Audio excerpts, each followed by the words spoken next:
একটা উদাহরণ দিলে, দৃষ্টান্ত দিলে বুঝবেন।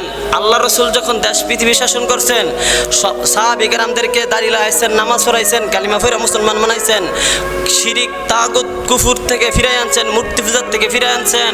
একজন জান্নাতীওয়ালা, সুসংবাদ প্রার্থী জান্নাতীওয়ালা নবীজি সাহাবায়ে কেরামদেরকে বানাইছেন। ঠিক ওই রকম ভাবে ইন্নাল উলামা ওয়ারাসাতুল আম্বিয়া, যে আল্লাহর নবীজির ওয়ারিস উলামায়ে কেরামদেরকে যদি বাংলাদেশের সরকার মানান, বিশ্বের সরকার মানান, ইনশাআল্লাহ দাড়ি নামাজওয়ালা আপনাদেরকে দাড়ি লাগাইয়া, নামাজ পড়াইয়া, কালিমা পড়াইয়া, মুসলমান বানাইয়া, ইমান ঠিক লাগাইয়া, পর্দা লাগাইয়া, রোজা লাগাইয়া নবীজির মতন জান্নাতীবাসী বানাইবে। এবং দুনিয়া তো শান্তিতে থাকতে পারবা, আখিরাত জান্নাতুল ফেরদাউসি, সব থেকে বড় জান্নাত, 8টা জান্নাত থেকে সব থেকে বড় জান্নাত জান্নাতুল ফেরদাউসি ইনশাআল্লাহ পাইবা। এখন চাও কোনটা? আবু জাহেলের মতন নাকি আবু বকরের মতন দাড়িওয়ালা নামাজের হইয়া মুসলমান জান্নাত, নবীজির সাথে জান্নাতে চাইতে চাও, নাকি আবু জাহেলের মতন জাহান্নামে যাইতে চাও? কোনটা চাও তোমরা বলো?